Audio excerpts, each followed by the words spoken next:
Prairie Mosaic is funded by the Minnesota Arts and Cultural Heritage Fund with money from the vote of the people of Minnesota on November 4th, 2008.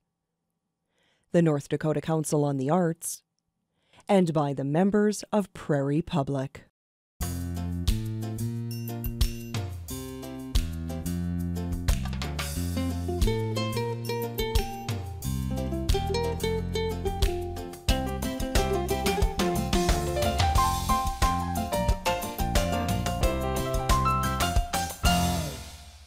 Hi, I'm Bob Dambach, and welcome to Prairie Mosaic, a patchwork of stories about the people and places that contribute to the arts, culture, and history in our region. On this edition, we'll visit a living history museum on the edge of the Twin Cities. We'll be entertained by a popular bluegrass group and visit with a nationally known painting instructor who has local roots. Our first story features singer-songwriter Chuck Suki, who feels at home on the prairie where he lives, works, and performs. But recently, the North Dakota Council on the Arts gave him an opportunity to visit the rugged mountains of Iceland.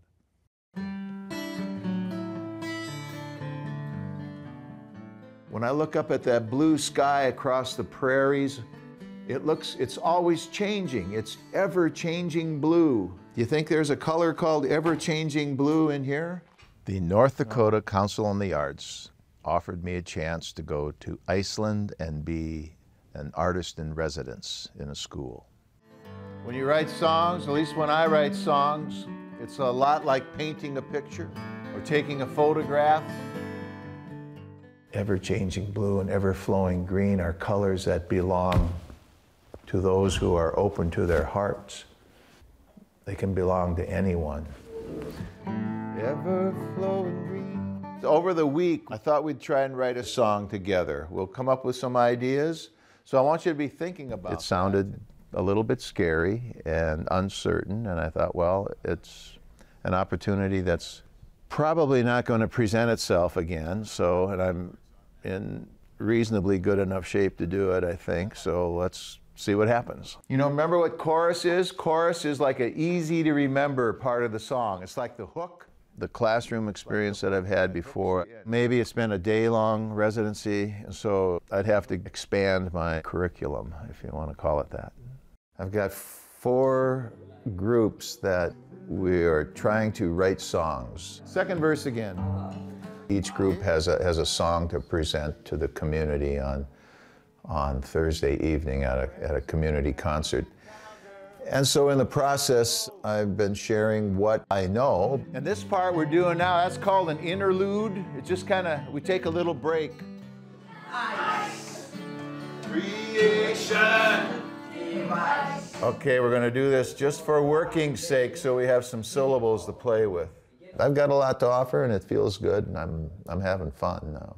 And it's a revelation to me too, the teaching experience, how I've never really thought of certain aspects of what I do as a resource, and yet they are. And that's kind of a new mirror, and yet I'm trying to break through that and break down the barriers and bring them out.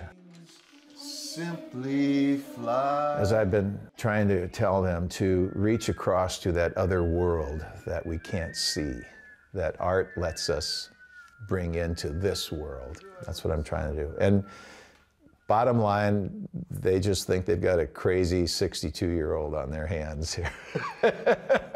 And I love it.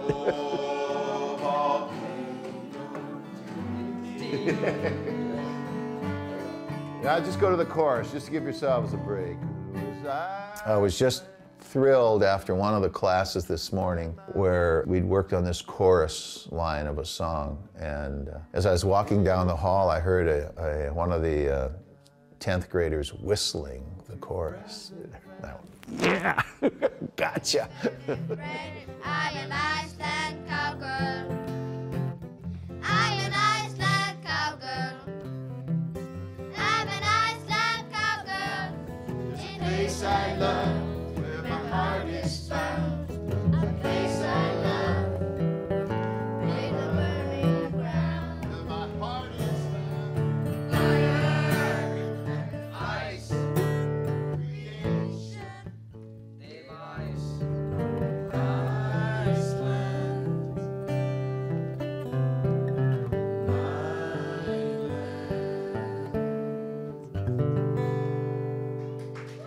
I was very thrilled with the 4 songs the students and I wrote together, and we got to go through that creative process, and there were 4 songs that didn't exist at the beginning of the week that exist now, and I'm still singing them as we're driving around.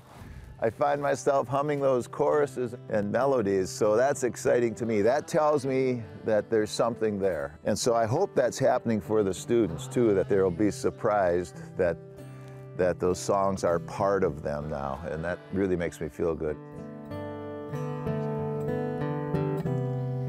Fire in my heart won't die, for fire in the night, Icelandic sky.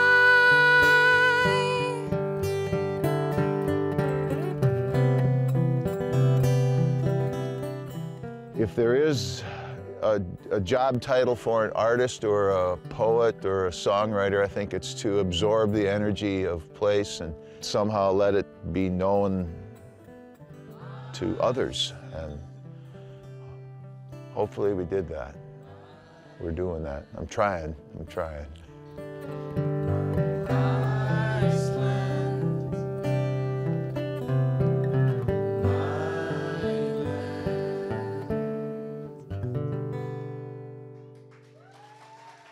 In Elk River, Minnesota, there's a place that allows people to literally walk into the past.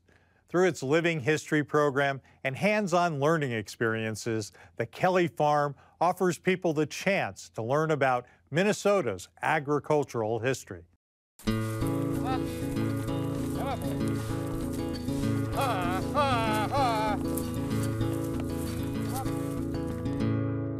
The Kelly Farm started in 1850 when Oliver and Lucy Kelly came up from St. Paul and took a claim of 160 acres on the Mississippi River. Oliver Kelly and his wife really didn't intend to farm necessarily. It was more of a land speculation activity. The Kellys actually owned the property until 1901, but from about 1888 to 1901, it was a rental property. They sold it in 1901, and it went through a string of owners between 1901 and 1935. In 1935, the farm was purchased by the National Grange in a foreclosure sale and basically turned it into a historic site. The Minnesota Historical Society took ownership in 1961, and the current Living History program started in 1981.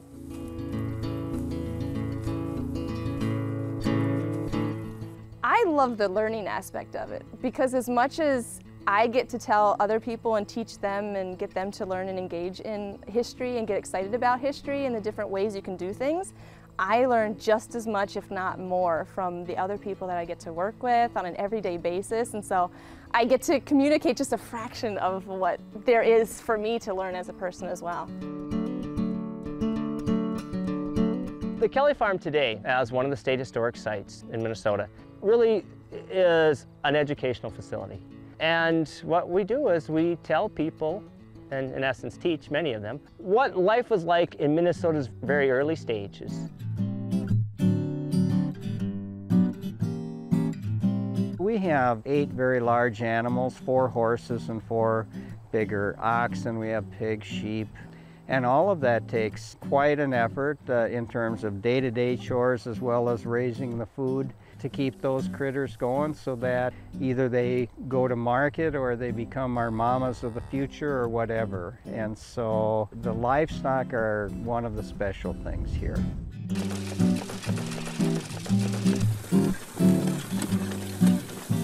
We follow the cycle of the seasons. In the spring, we plant with our visitors. In the summer, we tend and harvest with the visitors. In the fall, we harvest and process and start a planting cycle again. In the winter months, we tend livestock and do, again, some of the same tasks that farmers did on the farm 150 years ago. We are a 12-month-a-year site where we have visitors coming in all the time. So it's a hands-on working place to find out a little bit more about agriculture and Minnesota's history, and indeed, generally one's own history. We get all kinds of people, actually. A good majority of what we get are school groups. In the spring and the fall, we have large groups of kids coming through. We have a lot of kids that, when despite where their parents are on the farm, they're sitting in the house, especially in the house, and they just want to do something. They want to be helpful. They want to learn through the experience. They enjoy doing work, and that's the one comment we get from most parents. It's like, I can't get them to do this job at home, but they'll come here and they'll do it all day. So for kids, it's just a lot of doing. But the parents, they come in and they like to actually learn the history of the Kellys and what life was just like and how different and how things have come so far over time. We get senior members who remember being raised on a farm and are nostalgic, and they're just a ton of fun. They probably have as many experiences as any of the interpreters, and we learn from them and they can learn from us as well. We have 189 acres here. We have this very magical living history site that transports people in some ways back to an earlier time period and lets them come very close to agriculture. It's so unique and so special in the history, and I guess I'm biased a little bit because I was a farm kid when I was growing up, and it wasn't 150 years ago quite when I was growing up, but it really seems like our generations continue to get more distance and away from where does the food come from, where does our clothing come from, how does that work? And so many young people, I don't think, have any chance maybe to learn about that. And this is a place where maybe they can get a touch of that anyway. In some ways, we want to become Minnesota's family farm for generations of Minnesotans who don't have a farm they can go to anymore like they used to when they were younger or their parents were younger or grandparents were younger. We're going to tell more of agricultural story in Minnesota. People a long time ago were the same as they are today. They just had to do things a bit differently. And you can get excited about the way things were done then, just as you can get excited about the newest cell phone that comes out or the newest computer. You know, I love the place, so what can I say?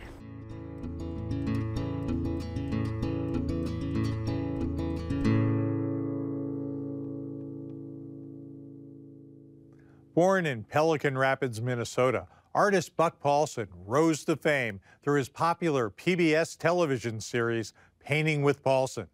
The program allows Buck to share painting techniques along with life lessons and words of wisdom. A journey begins with the first step. The first step today is going on top of our acrylic painting, which we did last time. I was raised in Pelican Rapids, Minnesota, and I spent my first 17 years there. I graduated in a class that had 55 students. I played on every team. I played on football, I played on basketball, I played on baseball. We did have a requirement of taking some art classes. I have a report card, 7th grade, that has a D on it. So I never pursued the art past that. There was never a consideration that I would be an artist or even as a hobby. It just wasn't in it. If you were to do this without TV camera lights, it would be a little softer so you have a little more chance. It dries quite quickly under the lights. Way in advance, we know when the series is to be filmed, and then I'm instantly thinking, well, what should I paint? Once I've decided what I'm going to paint, then I decide, okay, the priming of this canvas is this, this, this. You put the tracings on and get them. You decide what paint needs to be ordered. You send that out. I send my paintings in advance, all the supplies. And then we always have what you call a tease, a kind of introduction for each show. I must go down to the sea again, to the cobalt blue sky, to the viridian green water. Sounds like a palette. After I was 17, I went up to Fargo-Moorhead and I played some minor league professional baseball, and I also went to college. And then I felt I should get my military obligation over with. So I volunteered for the draft. They moved my name up. I went into the Army at the age of 19. I went out to Brigham Young University. It was there that I met my future wife, Carolyn, And we were married in 1958. We moved to Canada for 3 years and then went to Santa Barbara to accept a position of recreation supervisor. So we lived there ever since. The main thing that I want you to realize is the technique. Whether I have time to do all the flowers just perfectly or not, that's not really the point. Do you know how to do it after Buck's demonstrated it? TV is very energizing and you reach a lot of people. You may not give them the finished product, but you certainly give them the techniques and the process and the possibilities when they can see the finished painting.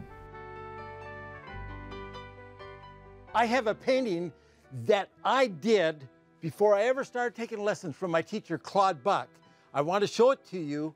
It is done on a paper towel, a smudge, and then some, little paint here, little paint there. My daughter asked me, Daddy, how old were you when you did that? I said, Dondi, how old do you think I was? She was 8 at the time. She says, 3. Well, it looks probably like that. Years later, I showed that to Claude Buck, and I said, I didn't want to show you this when I first started, but this is where I was, and I thank you for where you brought me. And he said, oh, that's got pretty good structure there. He started looking for the good in it. Oh, what a great guy. I could spend hours talking about him. I stopped in this one place. This gal painted portraits from photographs. I told her that I was interested in art. She says, oh, listen, if you really want to learn, go see the master, Claude Buck. I instantly went over. His wife introduced me. I said, Claude, I'd like to take lessons. I've never had any. He says, well, let's see if we make a great artist out of you in a year. He was 72, which wasn't real old, but he had kind of high blood pressure. And after a few months, I thought, oh my goodness, I hope he doesn't die. And I'd have a dream that he had died, and I was devastated.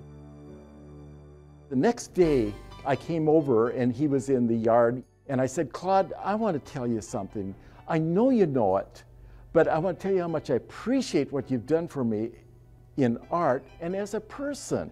Because I'm Buck Paulson because of Claude Buck. I used his name. And what he said was, every time you paint a great painting, you show your appreciation. And I've further developed that every time I teach somebody else to paint a great painting, every time I do something on PBS to show a great painting, I'm showing my appreciation.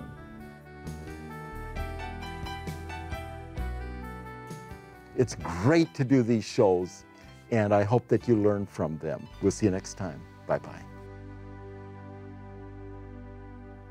The bluegrass band Cottonwood claims Washburn, North Dakota as their home. After 10 years together, all 4 original members still enjoy making music with each other and entertaining audiences.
Well, hi there. We are Cottonwood Bluegrass Band, and we are from kind of the western central part of North Dakota, and Lee lives in Center, and the three of us live over in Washburn. And this last September, we've been together 9 years as a kind of a traveling active bluegrass band. I think one of the things that brought us together, especially Lee and I, was the Cross Ranch State Park has a bluegrass festival every summer in June, and that's where we kind of met and started jamming and playing and decided to kind of get a little band going together. I think part of this whole magic too is catching the bluegrass fever. I mean, we all have it, we all love it. We love other music too. We play other music, we write other music, but I don't think we ever quite got over the bluegrass rash. There's many genres of music that we all love and applaud, but the simplicity of an acoustic instrument, hopefully played well on our better nights. And occasionally we get there, it's kind of a rush. It's really cool. I think the music over the last 9 years too. I mean, we've played from a hog barn with elephant poop on the wall to a sandbar on the Missouri River to a nursing home to I can't even tell you the various places we've played. We've branched out to about 5 states now, and actually our second CD is called Branching Out, and that's literally what we've done over the years is branch out, reach out. But we've also been lucky as a great state of North Dakota to have wonderful quality bluegrass music travel through our state, up to our state, and has been great influences, a lot of Minnesota bands and the like. We've met some of the most wonderful people. The bluegrass people are the best. I mean, they're completely different. Kind of a family style band. They are completely different. They're more open to the audience and to other enthusiasts. And then there's the jamming, which we did for years, playing together off the cuff with other people. And yeah, it's quite the world to be in. This song is one I wrote a few years ago, actually, about a lot of the roads that we all go down around North Dakota, Minnesota, Montana. It's called Driving the Highway Home.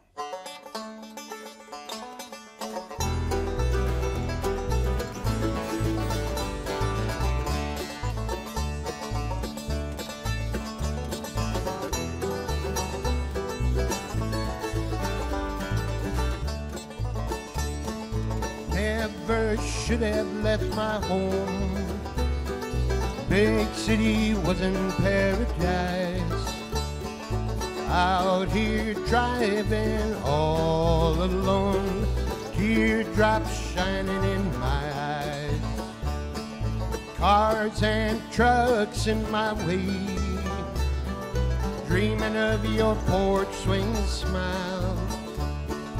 Driving out here night and day, I'll be there in a little while.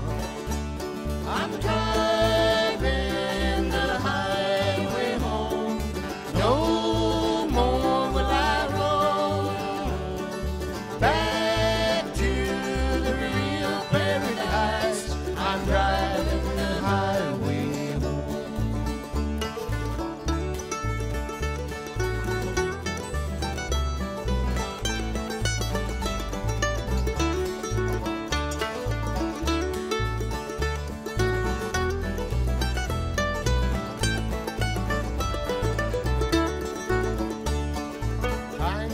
When we all fly away, spread your wings and find something new.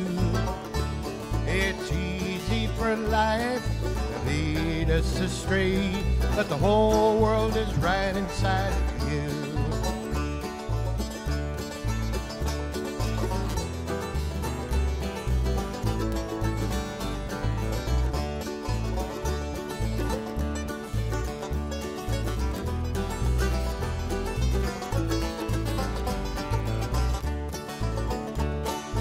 Making my way back to you,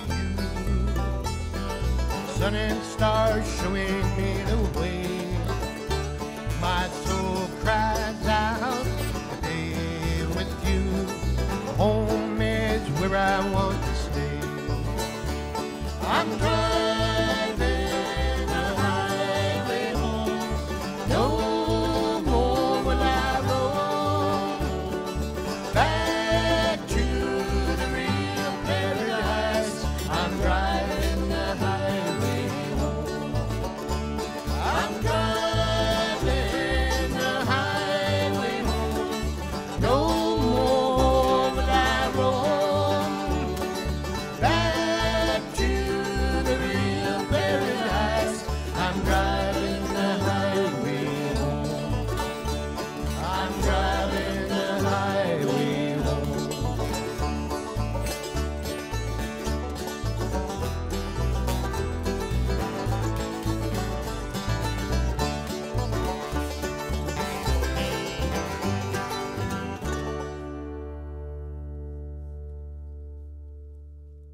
Thank you for joining us for this edition of Prairie Mosaic. If you know of an artist, a topic, or an organization in our region that you think might make an interesting segment, please contact us at prairiemosaic@prairiepublic.org. For Prairie Mosaic, I'm Bob Dambach.